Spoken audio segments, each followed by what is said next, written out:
solving cubic functions. Y'all did a warm-up and we did examples with vertex form and standard form. Okay, and then y'all were asked to complete this exit ticket.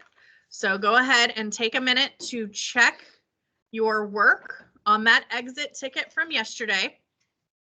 Okay, number 1 was in vertex form.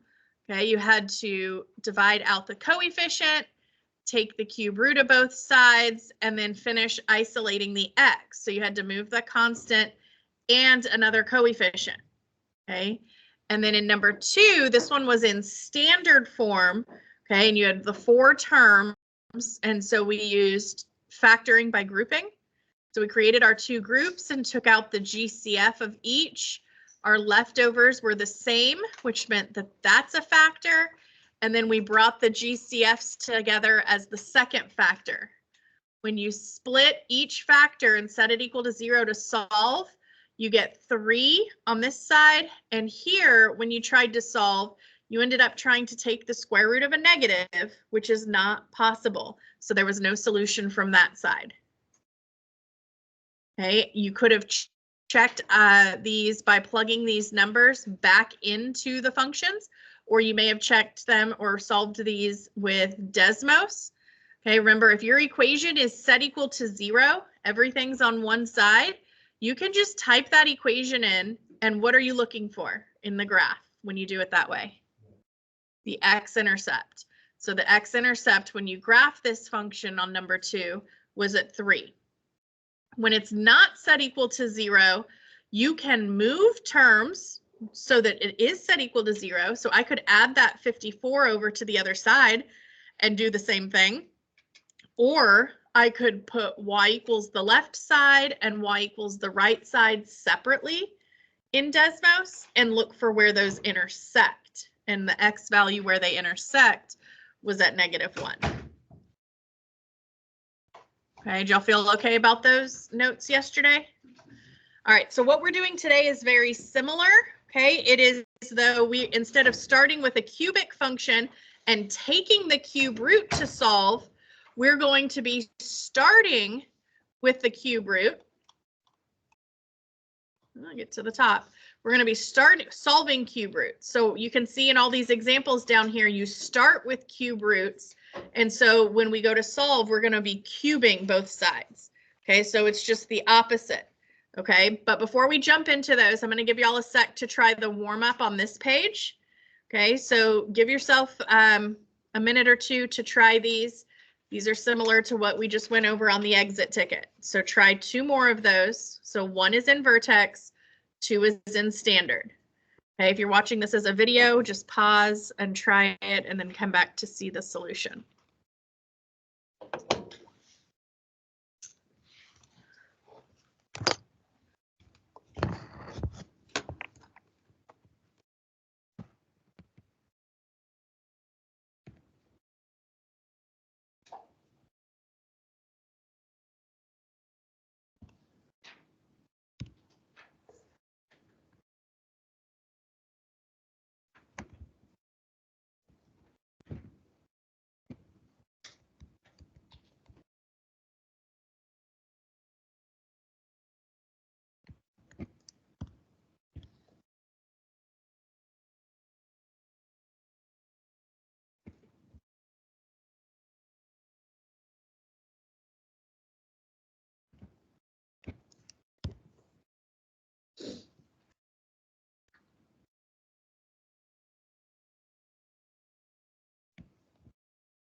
All right, y'all think you've got them? All right, so let me unfreeze the screen and y'all can check it. I just finished making it. There we go. All right, so in number 1, you should have gotten x is -3. So we're trying to isolate this expression that I have highlighted. So we have to move the 6 by addition and then the 3 by division. And then we've isolated the x plus 5 cubed, and we take the cube root of both sides. Okay, so that leaves us with x plus 5 equals 2, because the cube root of 8 is 2. And then we have to move that constant by subtracting. So we ended up with -3. Okay, again, you can verify by plugging that back into the original and checking that the left does indeed equal the right, or you can check it graphing as well. In 2, this was in standard form, so I factored by grouping. My GCF of the first group was x squared, GCF of the second group was 4, both of which left me with x minus 3. So x minus 3 was a factor, and then the x squared plus 4 is the second factor. Okay, the x minus 3 we solved to get 3. Here we end up trying to take the square root of negative. We can't do that, so there's only one solution. All right, good. All right, so here are the steps for what we're going to be doing today. We're going to be solving cube root equations. So again, isolate is step 1. Get whatever the radical expression is by itself. Okay, then you're going to raise both sides to the power to get rid of the radical. Since in these examples, they're going to be cube roots, we're going to be cubing the sides, because that's the opposite operation. Okay, and then if needed, simplify and solve. So those are the same first 3 steps as yesterday. Now, we're going to have a 4th step today where we have to check for extraneous solutions. Because what you need to remember that we talked about back when we did square root functions, we had to check for extraneous solutions as well, is because when you are raising both sides of an equation as part of your solving process, you can create extraneous solutions. Okay, it's not saying there's guaranteed to be an extraneous solution, but there could be, and so we just double check our answers. Okay. All right, so let's start with A here.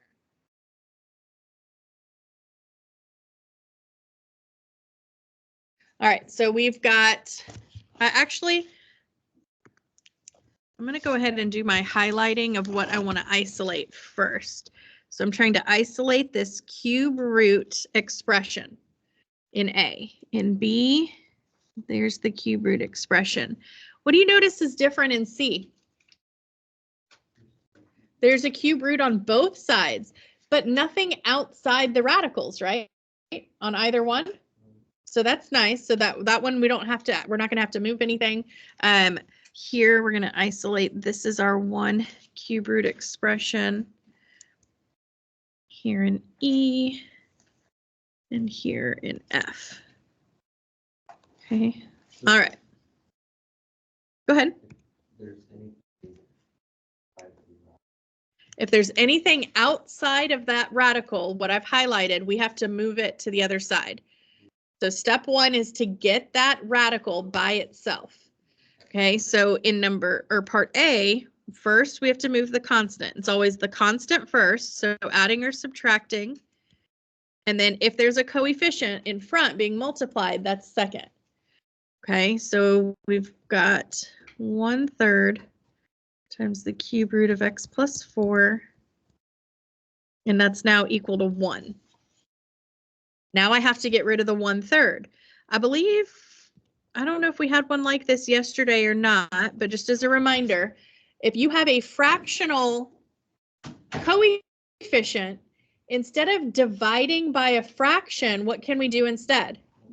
Multiply by the, remember what that word is called when you flip the fraction?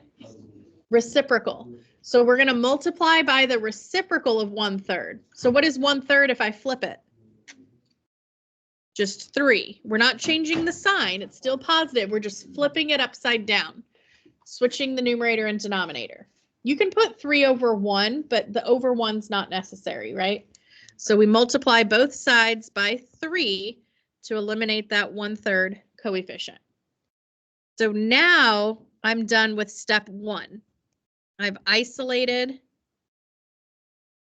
my radical. Now what comes next? What does it say step 2 is? Yeah, we want to get rid of the radical. So the opposite of cubing is, or excuse me, the opposite of cube root is to cube. So I'm going to cube both sides. And that's going to get rid of the cube root.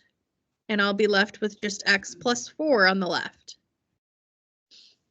Now, what is 3 cubed? There you go. Now, am I done, or do I still have to isolate the x?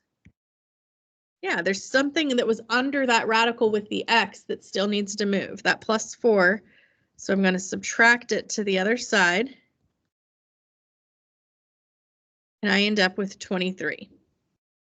Actually, I'm not going to box that in yet because I haven't checked it.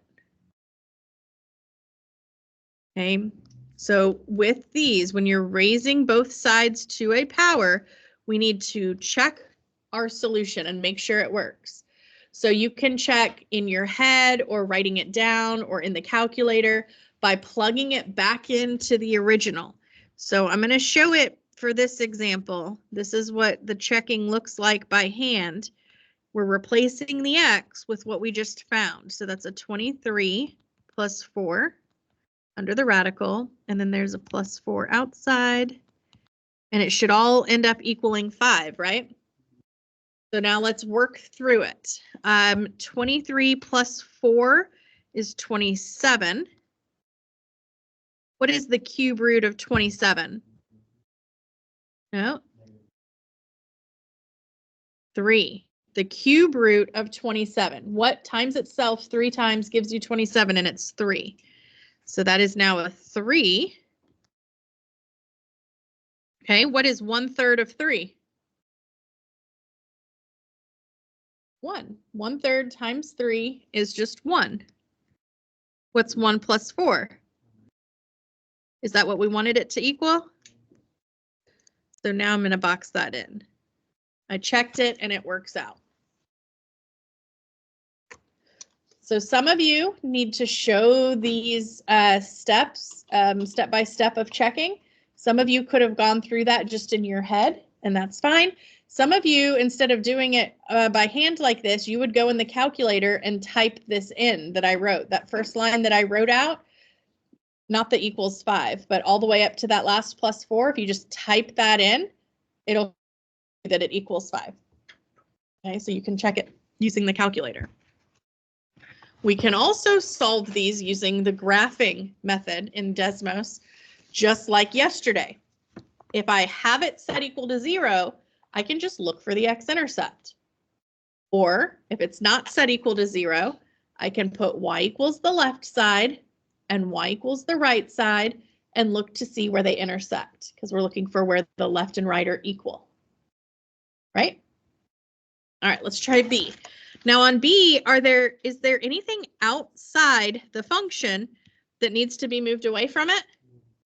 No, there's no constant being added or subtracted on the outside. There's no coefficient being multiplied in front. It's isolated. Step 1 is done for us. We are ready to cube both sides.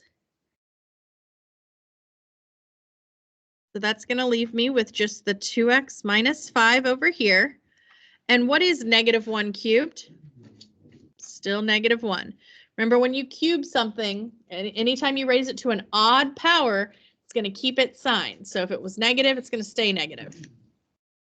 All right, so now this is just basic algebra. We're going to solve for x by adding this 5 over. And then dividing the coefficient. And we get x is 2. But I'm going to double check real fast. That works out. So I have 2, and then I'm plugging a 2 in for x. Then I have -5, and that should all come out to equal -1. So I can just check this in my head. 2 times 2 is what? 4. 4 minus 5 is what? -1. And what is the cube root of -1? It is -1. That checks out.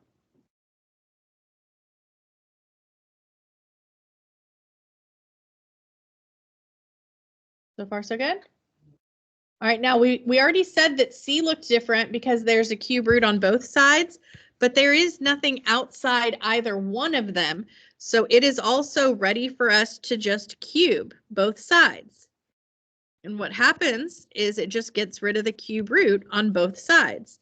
So we just end up with what's under the radical equal to each other.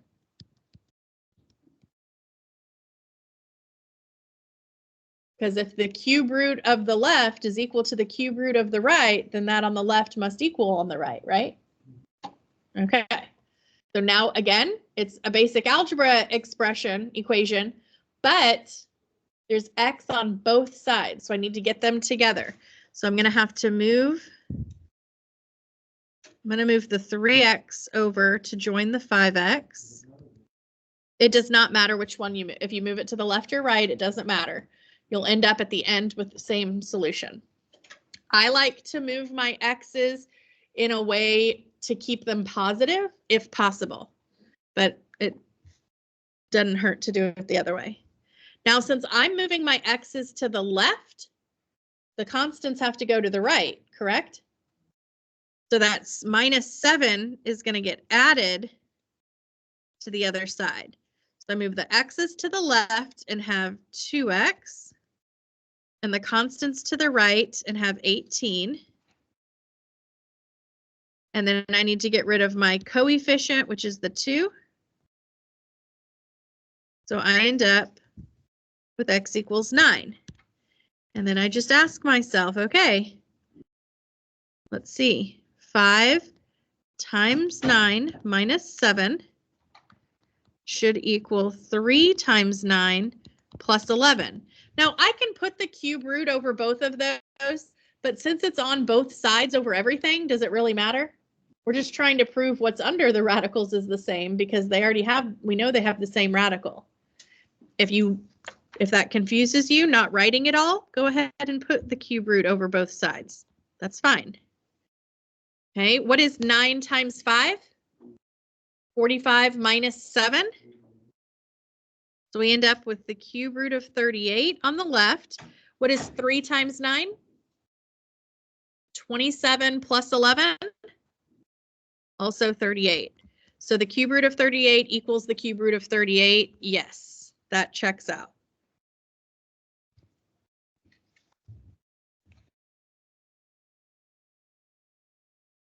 All right, on D, we have some movement first before we're ready to cube. We've got to get that constant to the other side, so I'm subtracting 4. Now I've isolated the radical. So I'm ready to cube both sides here. 1 cubed is still just 1. And then I need to move that constant by adding. So I end up with 2. And then I double check, writing or in the calculator or in my head. I ask, okay, if I plug in a 2 for x, what is 2 minus 1? Yeah, because we're subtracting, so that's 1. So 1 under the cube root. What's the cube root of 1? 1. And what's 1 plus 4? It is 5. It checks out.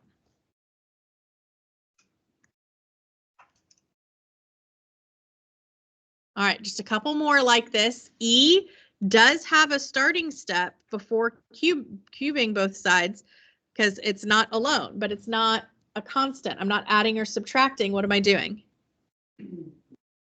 Yeah, that 5 is being multiplied in front, so the opposite is to divide. So I'm starting by dividing in this one.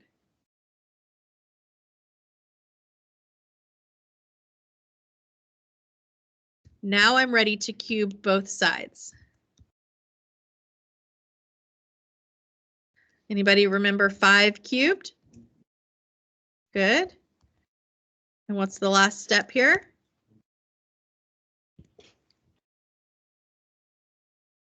So I end up with 126. I'm going to save us some time and I'll let you know that does check out. Okay. All right. Last but not least on this type, I've got to move that constant by subtraction this time, which again leaves me with a 1 over there. So when I cube both sides, 1 cubed, still 1. So now I've got 4x minus 1 equals 1. So here I've got two things that need to move across. The constant first, and then the coefficient. What does that reduce to? Good. And I'll save us some time and let you know that does check out. So on this, on all of these examples, when we checked, we confirmed they all are real solutions. None of those were extraneous. Okay, but don't get comfortable just saying, oh, it's going to work out. You will come across sometimes that an extraneous solution was created. So just always double check. You can do it like we did here, step by step by hand, or just set it up and kind of do it in your head, or set it up and just type it in the calculator and make sure it confirms. Okay, your preference on how you check it, but do check it.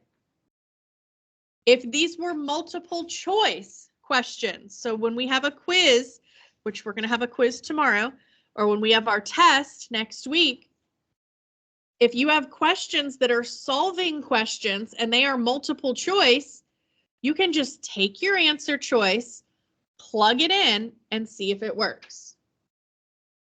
Right? Okay, so go ahead and flip over to the back. Quick refresher on rational exponents. We talked about these earlier this semester. It was last 9 weeks though. And then I did include some practice on this in our pre-assessment because it had been a little bit since we'd done it. But you need to recall that a rational exponent, okay, rational means it can be written as a fraction. So these fractional exponents, when you have those, they can be rewritten as radicals. So the denominator of the fractional exponent is the index of the root. So for instance, if this said a to the 1/2, that would be the same thing as the square root. A to the 1/3 is the same thing as the cube root of a. Y'all understand that? Now, if the numerator is not a 1, if it's some value, we're calling it m here, the denominator is still the index of the root, but the numerator is the power, and it can be written inside as the power or outside. It doesn't matter. Okay. When 1 was the power, it wasn't needed to be written because raising it to the first power doesn't do anything, right? Okay, so we just need to recall that rule. Now, the process for solving, if you have an expression raised to a rational exponent, we again start by isolating. We isolate the expression that's raised to the power, okay, whatever that power is. Then you can either take the root that would cancel it out if it's an integer power, but if it's a rational power, if it's a fraction, it's sometimes easier to just raise both sides to the reciprocal of that power. We just talked about reciprocal earlier. That's when you flip the fraction. Okay, so we'll raise both sides to the reciprocal of the power. And then we do step 3, which is simplify. And then step 4, which is checking our solutions. Make sure they work. Okay, so let's try that. So on example 2a, our expression that we want to isolate is this x minus 4 to the 1/3 power. Okay, in B, it's this x plus 3 to the 1/3 power. Now C here is similar to C on the other side where it's on both sides, the same exponent. So we're not isolating either one. I mean, they're each already isolated on the left and the right. And then on D, that's what we're isolating. All right, so on A, I need to move this 5 to the other side first. So now I have isolated the expression that's being raised to a power. Now step 2 says raise both sides to the reciprocal of that power. What is the reciprocal of 1/3? 3. So I'm going to cube both sides. And this should make sense if you understand radical powers. Because again, didn't I just get through reminding you that a 1/3 power means the cube root, doesn't it? And so if that's technically the cube root, I should be cubing both sides, shouldn't I? Okay. So the 1/3 and the 3 end up eliminating each other. Because remember, when you have a power to a power, you multiply. And 1/3 times 3 is just 1. So that's now just a power of 1 over here. So we don't need that written. So we've just got x minus 4. -2 cubed is -8. And then I need to finish solving. In this case, it is adding 4. So I end up with x is -4. And again, I want to make sure we get through all of these notes before the bell. So I'm just going to tell you it does check out. I've already checked all of these. Okay, if you want to go and check it later just to practice, you can do that on your own. All right, in B, we need to move the constant first.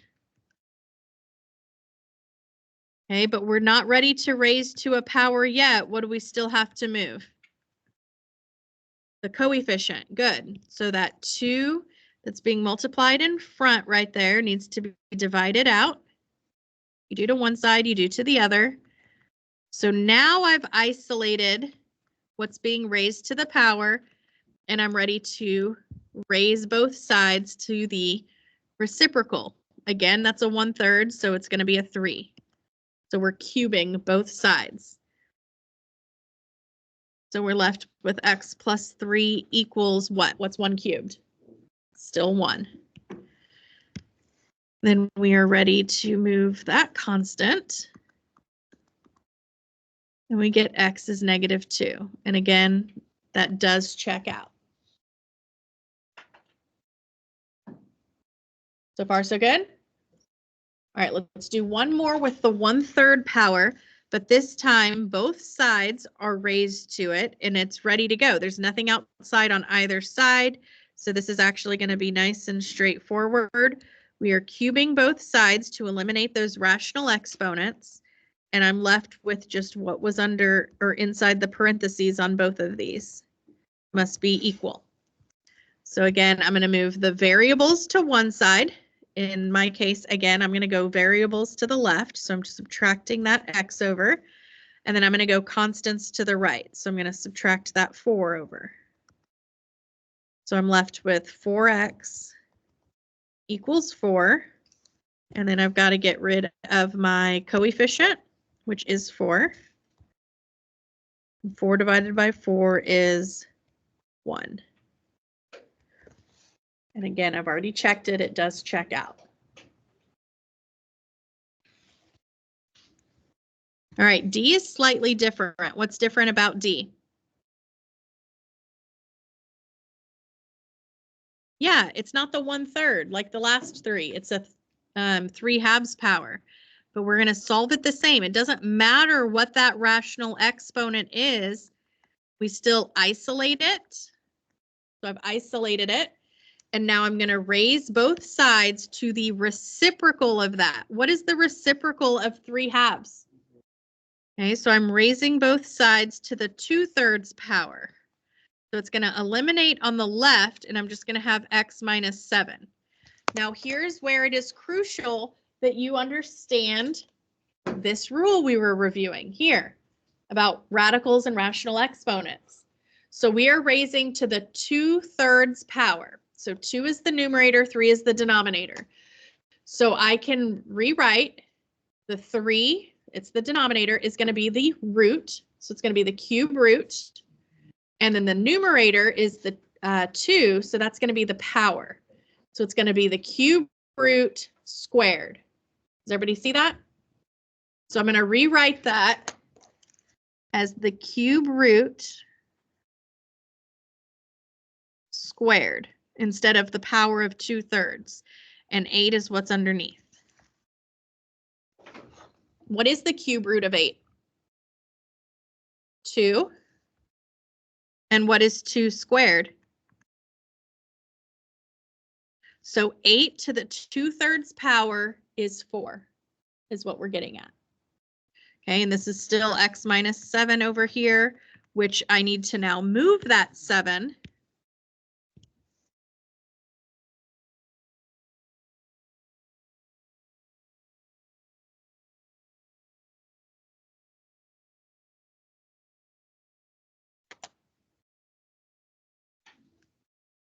Now we can do a quick check. We've got a couple minutes. So if I were to plug in 11, what's 11 minus 7? 4. And this is the 3/2 power. So the 2 is the denominator. So I'm doing square root. What's the square root of 4? 2. And then cubed. What's 2 cubed? 8. And then what's 8 plus 5? So it checks out. Okay, so that's how I would go through and check it. All right, so I'm going to give you all a couple minutes to try the exit tickets. Okay, there's one of each style, one that starts as a root and one that is a rational exponent. Okay, and then we'll see if we have any volunteers to come show us what you did, or I'll call some random seat numbers. Okay, so everybody take a couple minutes, try the exit ticket. If you're watching this as a video, just pause it and give it a shot.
Any volunteers to do either one of those? Blake, pick whichever one you want.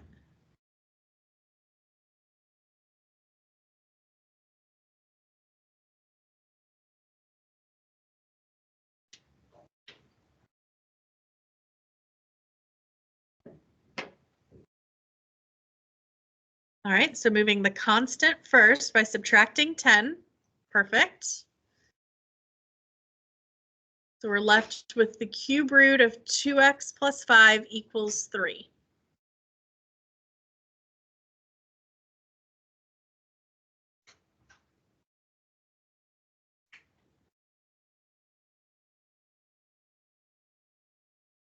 Good. So since it's isolated, you're ready to raise both sides to the power. So we're cubing both sides, leaving us with 2x plus 5 equals 27. Good. and then moving the constant 5 by subtraction. So we're left with 2x equals 22. Divide out the coefficient of 2. Very good. It's x equals 11. Okay, so now he's checking by plugging 11 back in.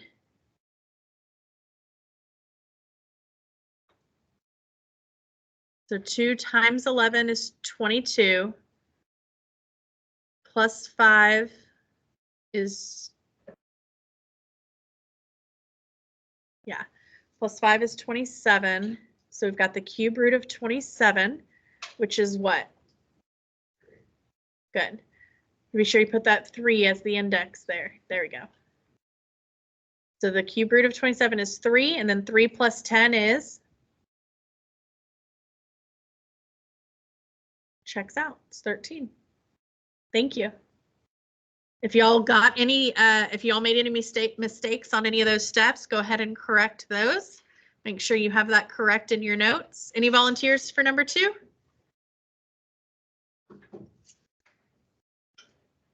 No? Okay, I'll do the random number generator. Let's see. Let me get my app pulled up for it. Random. Are you getting up to volunteer, Brandon? No. I'm just kidding.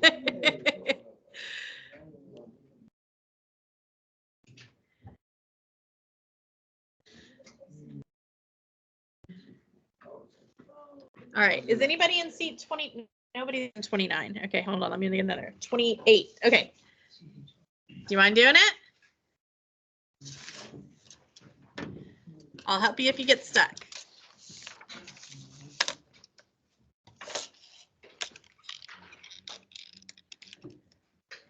All right, so first she's moving the constant, perfect.